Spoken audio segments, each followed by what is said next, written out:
Number দিয়ে গেছে তো ফোন দিতে বলি ফোন দেন যদি প্রভাতকালে আকাশের সূর্যটা দেখলে বোঝা যায় আজকের দিনটা কেমন যাবে।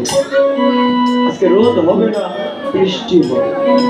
তদ্রূপ বাবা এই সাহিত্য পর্বত পাড়া মধুময় বৃন্দাবনে এসে যা দেখলাম, আপনাদের মতো এমন মহৎ সাধুগুরু বৈষ্ণবের চরণ ধরে যে মধুময় বৃন্দাবনে পড়েছে, সে মধুময় বৃন্দাবনে এই মুহূর্তটা মধুর মধুর হয়ে গোবিন্দ নিজে শ্রীপাদ যুগল চরণ ছাড়াই মধুময়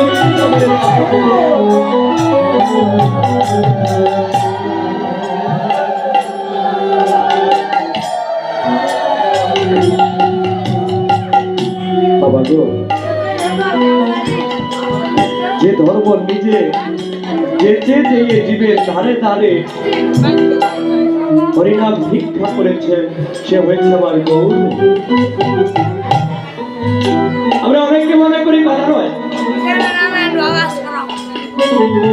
আমরা অনেককে মনে করি বাবা আজকে আজকে যাবো না, যদি কীর্তন শুনবো একদিন এলিনা কীর্তন শুনবো সম্পূর্ণ ভুল।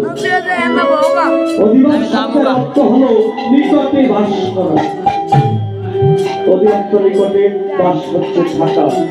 বাবা আজকে তারা এই বৃন্দাবনে সবাই কিন্তু প্রভুর একদম নিকটে আছে।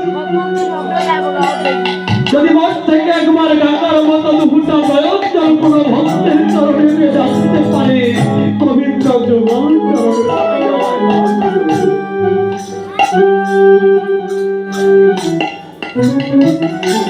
বাবা গো, এই প্রথম বছর কোন ভাড়া করা দলে সে অধিবাস কীর্তন করছে।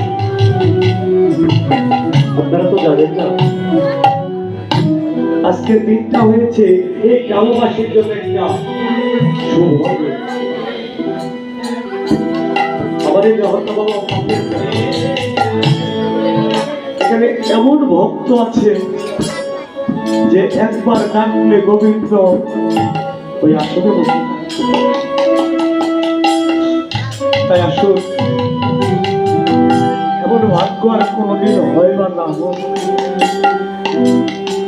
এমনও হতে পারে বাবা আগামী 1 বছর আস্তে আস্তে এখান থেকে কোনো ভক্ত